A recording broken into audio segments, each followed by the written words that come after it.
కేంద్ర మంత్రి వెంకయ్యనాయుడు ఢిల్లీలో మాట్లాడుతున్నారు. ప్రత్యక్ష ప్రసారం ద్వారా చూద్దాం. ప్రజలు అభివృద్ధికి ఓటేశారు. మోడీ నాయకత్వాన దేశం ముందుకెళ్లాలని చెప్పని ఆకాంక్షించారు. 2014లో ఇచ్చిన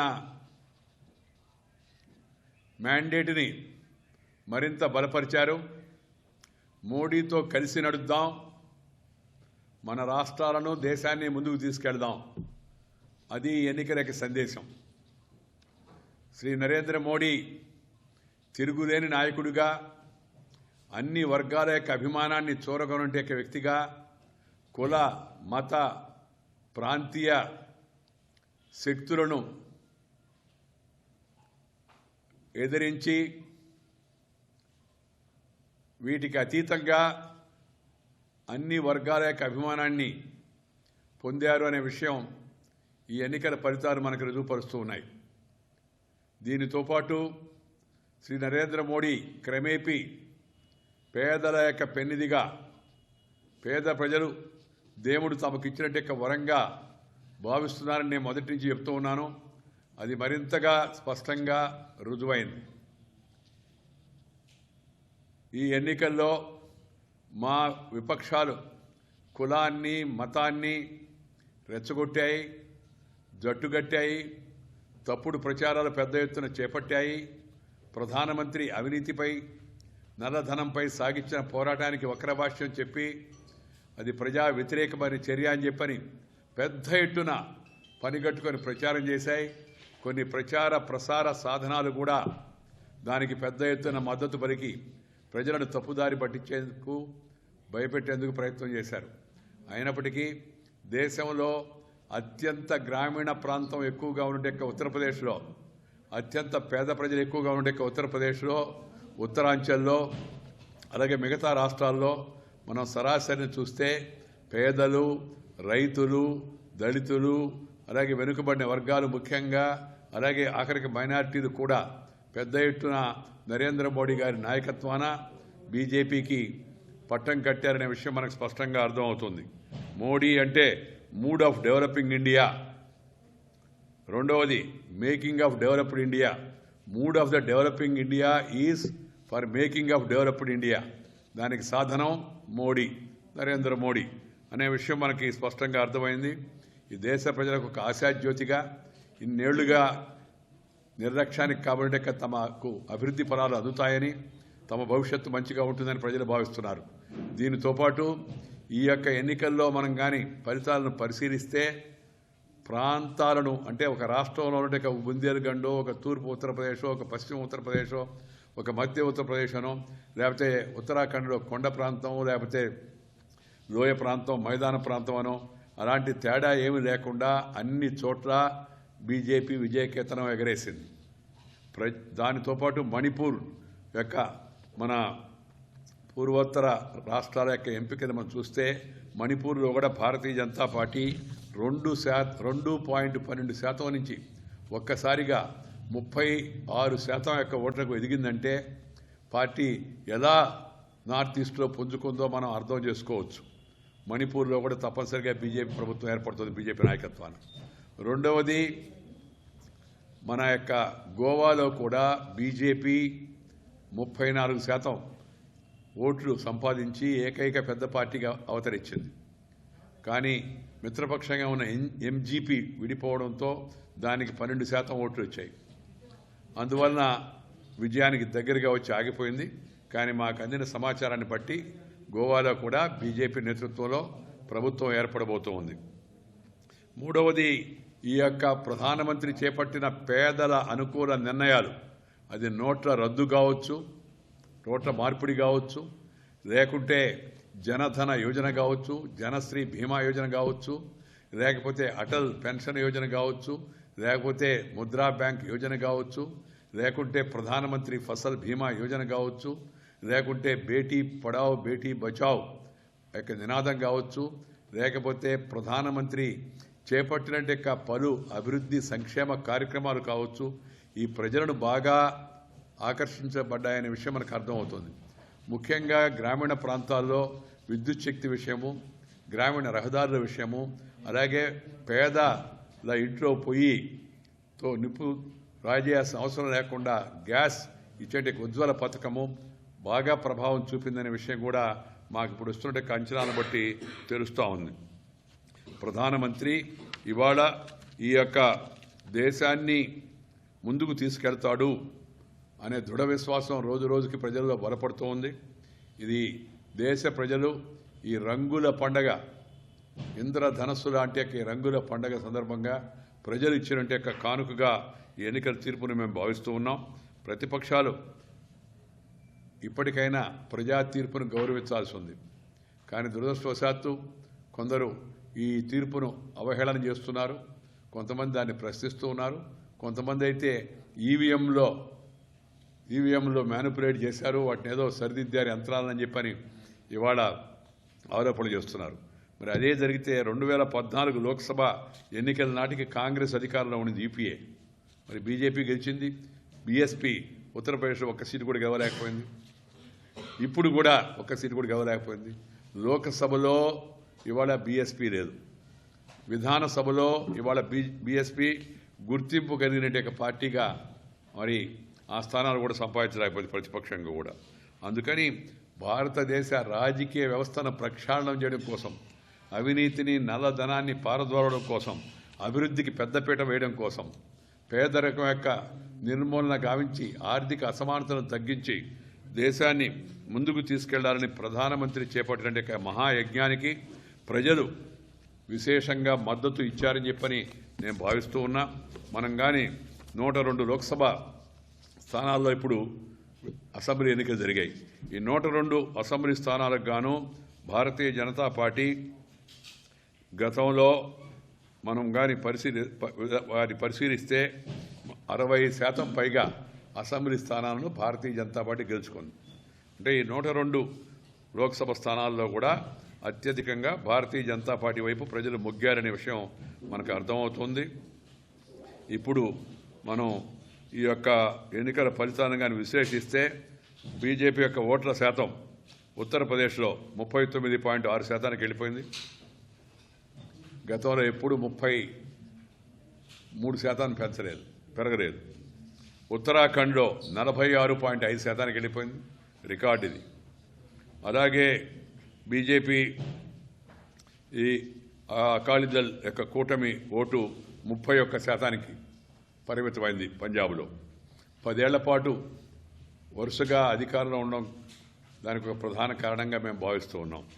అలాగే మణిపూర్లో భారతీయ జనతా పార్టీ ఇంతకుముందు 2.12% ఓట్లున్నాయి, ఇప్పుడు అది 36.2%కి వెళ్ళిపోయింది. గోవాలో గతంలో భారతీయ జనతా పార్టీకి 34.68% ఉండింది, ఇప్పుడు 34% వచ్చింది. దాని మిత్రపక్షంగా ఉన్నట్టే ఎంజీపీ వేరుగా పోటీ చేసి 12% ఓట్లను అది చీల్చుకుంది. అంటే వీటన్నిటిని బట్టి మనం అర్థం చేసుకోదగింది ఏంటంటే ప్రజలు మోడీ వెంట నడుస్తాము, దేశాన్ని అభివృద్ధి పదంలో ముందుకు తీసుకెళ్తాము అని భావిస్తామని చెప్పి మనం అర్థం చేసుకోవచ్చు. ఈ ఎన్నికల్లో అవకాశవాద కూటమిగా కాంగ్రెస్, సమాజ్వాదీ పార్టీ ఏర్పడ్డాయి. ఆఖరికి తండ్రిని కూడా అవహేళన చేసి అవమానపరిచి సైకిల్ లాక్కొని పదవిని నుంచి తొలగించి తనను సవాలుగా నిలబడి తనకు వ్యతిరేకంగా రాష్ట్ర వ్యాప్త పర్యటన చేస్తుంటే కాంగ్రెస్తో సమాజ్వాదీ పార్టీ చేతులు గలిపి అపవిత్ర పొత్తును ప్రజలు నిర్ద్వందంగా తిరస్కరించారు. కాంగ్రెస్ పార్టీ ఎన్నికల్లో ఉత్తరప్రదేశ్లో ఆఖరకు అమేఠీ తమ యొక్క కుటుంబానికి కంచుకోటగా ప్రారంభించే స్థలాల్లో కూడా ఇవాళ కాంగ్రెస్ పార్టీ తగ్గిపోయింది. అయితే కాంగ్రెస్ పార్టీకి గతంలో అసెంబ్లీలో ఉన్న సీటు కన్నా కూడా ఇంకా తక్కువ సీట్లు వచ్చాయి పొత్తు పెట్టుకున్నప్పటికి కూడా. అయితే వాళ్ళు చెప్తూ ఉన్నారు, సర్వేలో మాకు 5 వస్తాయని చెప్పారు ముందు, పొత్తు పెట్టుకున్నందువల్ల మాకు ఒక సీటు పెరిగింది, అది మంచి మాకు పెరుగుదలే కదా అని చెప్పారండి. ప్రతిపక్ష నల్లధనాన్ని ప్రక్షాళన చేయాలని ప్రజలు కోరుతున్నారు. మోడీ గారు ఆ పని చేస్తున్నాడు కాబట్టి ఆయన నాయకత్వాన్ని ముందుకు వస్తున్నారు. మిగతా వాళ్ళు ఎవరు కూడా దరిదాపుల్లో మోడీ గారితో పోటీ పడే పరిస్థితి లేదు. ఎందుకంటే వాళ్ళు నకారాత్మకమైన అజెండా చేపట్టడం ఒక కారణం, రెండవది తమ ఓటమిని జీర్ణించుకోలేక మోడీ గారి యొక్క ఎదుగుదలను సహించలేక వీళ్ళు చేపడుతున్న తప్పుడు చౌకబారు ప్రచారాన్ని ప్రజలు ఈసడించుకుంటున్నారని మనకు అర్థమవుతుంది. అలాగే మిగతా వాళ్ళు ఎవరున్నప్పటికీ కూడా అటు మమతా బెనర్జీ గారు కానీ, లేకపోతే నితీష్ కుమార్ గారు కానీ, లేకపోతే అరవింద్ కేజ్రీవాల్ గారు కానీ, లేకపోతే రాహుల్ గాంధీ కానీ, వీళ్ళందరూ కూడా కొన్ని ప్రాంతాలకు మాత్రమే పరిమితమైన నాయకులుగా రుజువైపోయింది. దాంట్లో నేనేమి వాళ్ళని తక్కువ చేసి చూపించడం నా ఉద్దేశం కూడా కాదు. కాంగ్రెస్ ఇవాళ నాయకత్వ లేమితో బాధపడుతున్న విషయం కూడా కాంగ్రెస్ ఆమె శ్రీరా దీక్షిత్ గారు చెప్పినట్టుగా పరిపక్వత లోపించిందనే విషయం మనకు స్పష్టంగా అర్థమవుతుంది. వ్యక్తిగతంగా ప్రధానమంత్రిని దూషించడము, శాపనార్థాలు పెట్టడము, తప్పుడు ప్రచారం చేయడం, వ్యక్తిగత దూషణలకు పాల్పడడం, ఇవి వాళ్ళకి బెడిసి కొట్టిందని చెప్పి నేను అనుకుంటున్నాను. ఈ కాంగ్రెస్కి ఇది ఏమాత్రం ఉపయోగపడలేదు. అక్కడ 10 ఏళ్ళు అధికారంలో ఉంది కాబట్టి అకాలీదళ బీజేపీ కూటమి ప్రత్యామ్నాయం కావాలనుకున్నారు. అక్కడ ఒక స్థానికంగా ఒక గట్టి నాయకుడు అమరేందర్ సింగ్ ఉన్నాడు కాబట్టి ఆ అవకాశం దొరికింది. కానీ లేకపోతే కాంగ్రెస్ యొక్క నాయకత్వం వలన అక్కడ దానికి మనగూడంటే లాభం ఏమీ లేదనే విషయం కూడా మనకు స్పష్టంగా అర్థమవుతాం. కాంగ్రెస్ రాబోయే రోజుల్లో మరింత బలహీనపడుతుందని మనకు స్పష్టంగా అర్థమవుతుంది. రెండవది, వామపక్షాలు అసలు ఈ కార్యక్షేత్రంలో ఎక్కడ మనకి కనపడలేదు.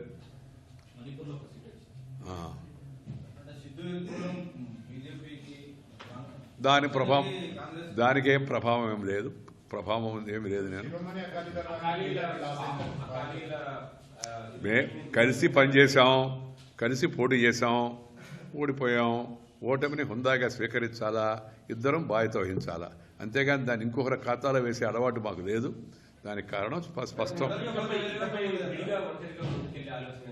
ఎలక్షన్ అయిపోయింది, ఫలితాలు వచ్చాయి. ముందు చూపు చూడాలి. పార్టీలను ఎవరికి వాళ్ళు బలపరచుకోవాలి. చాలా సమయం ఉంది దానికి. ఇప్పుడే ఇందాకే చెప్తున్నారు, అప్పుడే మాకు అక్కడి నుంచి మొదలవుతుంది అని కొంతమంది టీవీలో వ్యాఖ్యానం చేసేవాళ్ళు. ఒక పక్కన ఘోర పరాజయం వచ్చి దేశంలో 6 రాష్ట్రాలతో సమానమైన పెట్టు అయిన ఉత్తరప్రదేశ్లో ఇంతటి సింగిల్ డిజిట్ మాత్రమే పరిమితమైన కాంగ్రెస్ ఆ మాటలు మాడుతూ ఉంది. అంటే అది ఇప్పటికి కూడా ప్రజల యొక్క తీర్పుని అర్థం చేసుకోలేకుంది. నేను దానిపైన అంతకన్నా ఎక్కువగా వ్యాఖ్యానించడం నాకు ఇష్టం లేదు.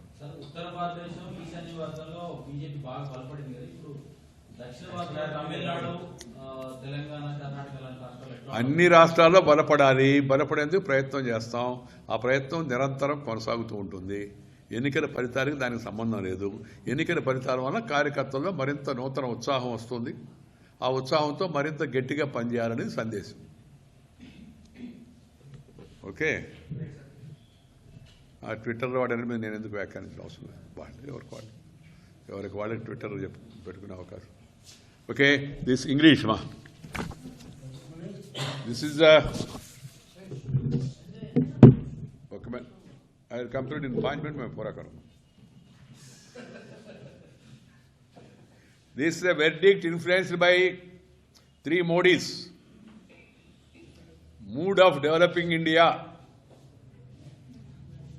and it is for making of developed India, and it's possible through Modi, Narendra Modi. Second, Modi ji is changing the mindset of the people by making them prioritize the cause of development. It's a vote for development, vote for good governance, vote for strengthening the agenda of the Modi government. Poor people started feeling that Modi is Messiah for them and a God-set opportunity, and they are utilizing it. In spite of a massive negative propaganda by our political opponents, particularly with regard to demonetization, dubbing it as an anti-poor method, poor overwhelmingly, rural people overwhelmingly voted in favor of the BJP. I want to tell one thing. Take any election in the recent days, starting from the assembly by-elections, starting from assembly elections of Assam, starting from Panchayat elections in Orissa and Maharashtra, starting from municipal elections in Madhya Pradesh, in Rajasthan, in Chhattisgarh, in Chandigarh, to municipal elections in Maharashtra. The mandate is very clear. People want to walk with Modi because they feel Modi will take the country forward. Modi is for development.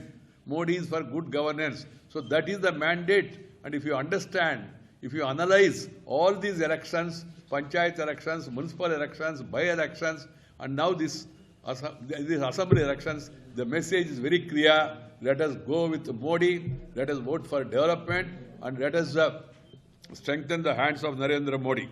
These friends, the countrymen have reposed full confidence and they feel secure under the leadership of Narendra Bhai Modi. They also have rallied behind him in spite of the efforts made by our opponents raising caste communal agenda and try to divide the people. He has surpassed all those, and then he became the rallying point for the forces of development in the country. The results are a vote against corruption, vote against communalism, vote against caste politics, vote against divisive forces, vote against discrimination, and vote against dynasty, and vote against opportunism. If I have to say in that language, it is vote for a cleansing of Indian politics and for change of a political behavior, a mission started by Narendra Bhai Modi. The reason for Punjab has to be analyzed. We were able to hold to our ground, but at the same time we lost the election, and the Congress party has won it because of anti-incumbency of being continuously in power for the last 10 years in Punjab. Though government have done its best, but we could not win. And with regard to Manipur, it is a historic win for the BJP from 2.12% to 36%. Taking our vote, it is really historic because Northeast also is looking to the BJP. The message is very clear. Earlier we have won Assam, now Arunachal is with us, Nagaland is with us, and now Manipur also joining with us. And with regard to Goa, we fell short of the majority because our alliance with MGP and also local language issue also was raked up by some people. That also seems to have hurt us to some extent. But at the same time, the BJP has polled around 34% votes, and our erstwhile ally, MGP, has polled 12% votes. So there is, that seems to be the reason initially. But anyhow, we had a talk with my party president, spoke to Goa unit. I also spoke to them. And we are confident that there will be a BJP government in Uttar Pradesh, BJP government in Uttaranchal, BJP government in Goa, BJP-led government in Goa, BJP-led government in Manipur also. So that way, these elections are a gift of the people to BJP on this holy occasion of Holi. Our opponents should understand the message of the mandate. They were not able to digest 2014 mandate. That's why they continued negative attitude, obstructionist politics, tactics. I hope they will understand the spirit of this mandate, respect the mandate, and be constructive, and then give a helping hand to the development agenda of the government. Thank you.